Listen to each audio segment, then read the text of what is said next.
आप सभी लोग सुख चाहते हैं, लेकिन सुख चाहते तो हैं, पर सुख चाहने के लिए जहां दौड़ना वहां दौड़ते नहीं है, गलत दौड़ते हैं। हमारे शरीर में दो चीजें हैं, एक शरीर है, एक आत्मा। थोड़ा सा 5 मिनट का समय लेके मैं ये प्रश्न आपको उठाऊं और बहुत अच्छी बात आज आपको बता दूं, आपके बहुत सारे डाउट्स क्लियर भी हो जाएंगे। सुनो, हमारे शरीर और आत्मा अलग है, ये तो हम पहले भी आपको 1000 बार बता चुके हैं। आगे सुनो इससे।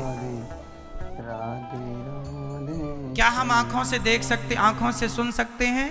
नहीं। क्या कानों से देख सकते हैं? नहीं। क्या हम नाक से खा सकते हैं? समझो, ईश्वर ने सब चीजें अलग अलग बनाई। देखने के लिए आंखें हैं, सुनने के लिए कान। आंखों से सुन नहीं सकते, कानों से देख नहीं सकते, अलग है ना। उसी प्रकार शरीर का सुख है संसार।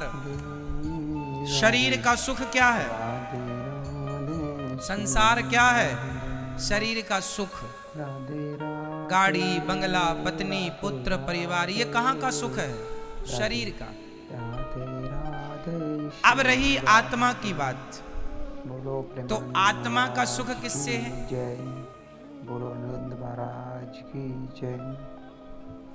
समझो, सिद्धांत को समझो, साइंस को समझो। चलो मैं साइंस से जोड़ता हूं इस सब्जेक्ट को। आप किसी भी वस्तु को ऊपर से छोड़ दीजिए, वो पृथ्वी पे जाके गिरेगा। साइंस कहता है गुरुत्वाकर्षण पृथ्वी में है। ये तो सत्य है कि गुरुत्वाकर्षण है, पर इसके अतिरिक्त एक सत्य और है, क्योंकि वो पृथ्वी का ही हिस्सा है। इसलिए अंश अपने अंशी की ओर भागता है। अंश हमेशा किसकी ओर भागेगा? अंशी की ओर। जैसे ये पुष्प, ये किसका अंश है? ये पृथ्वी का अंश है, क्योंकि पृथ्वी से पेड़ बना, पेड़ पर ये पुष्प खिला। तो कुल मिला के, और ये आप रख दो, आप 2-4 दिन, 1 हफ्ता, महीने भर रख दो, ये अपने आप माटी हो जाएगा।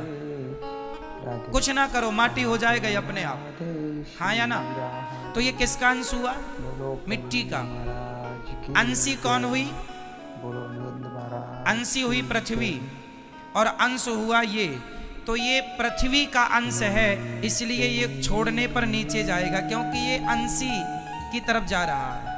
अब दूसरा, आग। आग हमेशा नीचे नहीं जाती। आग की ज्वाला, आग की लौ, आग की ज्योति ऊपर जाती है। क्यों? क्योंकि वो सूरज का अंश है, क्योंकि सूरज में आग है।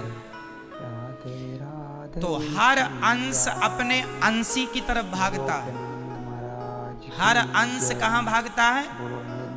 अपने अंशी की तरफ। आग किसका अंश है? सूर्य का। तो सूर्य की तरफ भागती है ना आग की ज्वाला, हमेशा ऊपर। तीसरा, इस धरती की नदियां हमेशा किसकी तरफ भागती हैं? समुद्र की तरफ। क्यों? क्योंकि वो समुद्र का अंश है।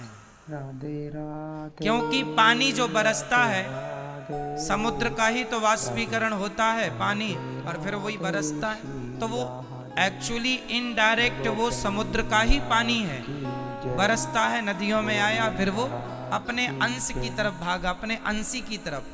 समझो, जैसे पृथ्वी का कोई भी हिस्सा वो पृथ्वी की तरफ भागता है। कोई भी पुष्प, कोई भी पत्थर, कोई भी मिट्टी का ढेला, क्योंकि वो पृथ्वी का अंश है, इसलिए पृथ्वी की तरफ। आग सूर्य का अंश है, इसलिए सूर्य की तरफ।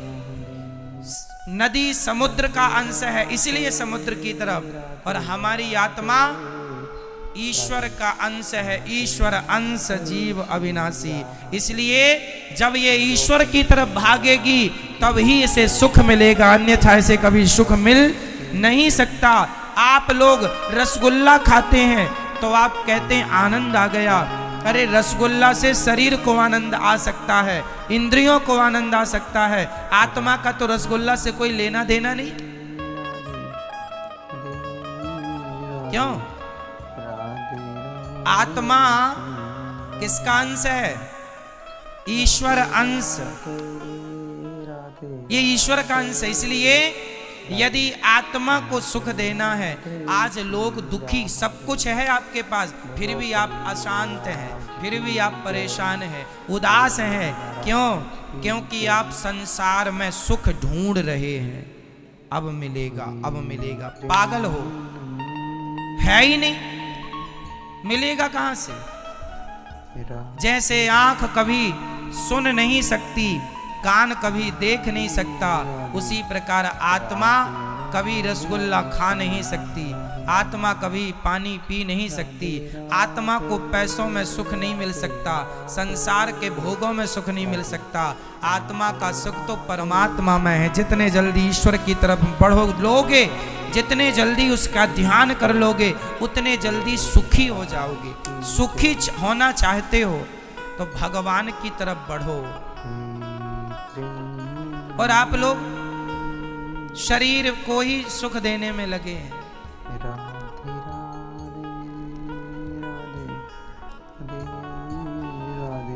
शरीर, इसलिए शरीर जो है ये संसार की तरफ ले जाता है आपको। क्यों ले जाता है? क्योंकि शरीर संसार से बना है। संसार में 5 चीजें हैं, पृथ्वी, जल, वायु, अग्नि, आकाश, और ये 5 चीजों से आपका शरीर बना है। तो आपका शरीर आपको संसार की तरफ ले जाता है, क्योंकि संसार से बना है।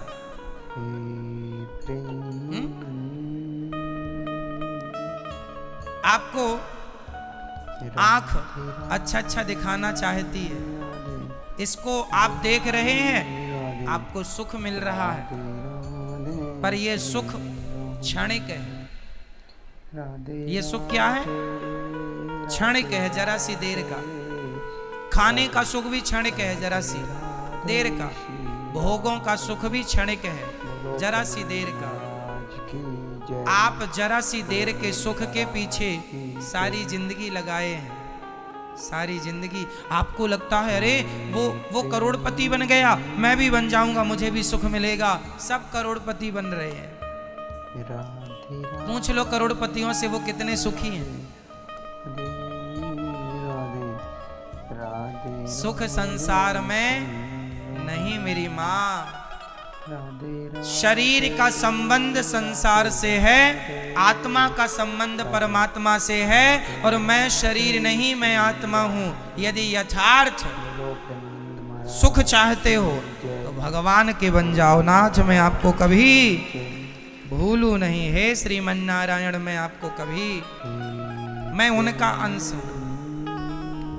पर विडंबना तो देखो, एक शेर का बच्चा गीदड़ों के झुंड में मिल गया, और गीदड़ों के झुंड में मिलकर वो भी गीदड़ों के संग रहने लगा, गीदड़ों की तरह व्यवहार करने लगा, खाने लगा, उन्हीं के संग सोए, उन्हीं के संग जागे, उन्हीं के संग रहे, उन्हीं को अपना बाप समझे, उन्हीं को माता। एक दिन शेर आया और शेर ने देखा कि मेरा कोई अपना आदमी गीदड़ों की झुंड में दहाड़ लगाई, तो उसके अंदर से भी वो शेर तो था ही, उसने भी दहाड़ा। शेर ने बुलाया, यहाँ तू शेर का बच्चा है, गीदड़ों के झुंड में क्या कर रहा है? बोले नहीं नहीं, हम तो गीदड़ ही हैं, ये सब हमारे रिश्तेदार हैं। शेर ने कहा पागल, तू शेर का बच्चा है, कब से गीदड़ों के? बोले बचपन से। एक्चुअली हुआ क्या था, ये अपनी माँ से बिछड़ गया और गीदड़ों के झुंड में मिल गया, वहीं पला बढ़ा तो अपने आप को वो गीदड़ मान लिया। उसी प्रकार तुम सब शेर के बच्चे हो, परमात्मा रूपी शेर के, लेकिन गीदड़ों के झुंड में मिलने से आप अपने आप को गीदड़ समझ रहे हैं। मैं गीदड़ हूँ, मैं रामबाई हूँ। ये अपने आप को रामबाई समझे बैठी है। मैं गीताबाई हूँ, मैं सीता हूँ। मैं अनुराग हूँ, मैं अभिनव हूँ, मैं नारायण हूँ। आपने अपने आप को कुछ भी समझ लिया। ना तो आप सीताबाई हो, ना गीता हो, ना अंजलि हो, ना राम हो, ना रघुनाथ हो, ना तो घनश्याम हो। तुम शुद्ध आत्मा हो जो ईश्वर का अंश है। बस ये तुम्हारा परिचय है। पर संसार में आए हो गीदड़ों के झुंड में होने से। हुआ, एक गीदड़ ने कहा हुआ, दूसरे हुआ हुआ। आज तक किसी ने नहीं पूछा क्या हुआ, क्या हुआ, नहीं बस हुआ हुआ हुआ हुआ। बाप दादे कह रहे थे हुआ, तो ये भी चिल्लाए पड़ा है हुआ हुआ हुआ। क्या हुआ कोई नहीं पूछ रहा है, सब हुआ हुआ हुआ। ये बड़ी विडंबना। इसलिए मेरी माँ, ना तुम किसी की माँ हो, ना तुम किसी के बाप हो, ना तुम किसी की चाची हो, ना चाचा हो, ना नाना हो, ना नानी हो। तुम सिर्फ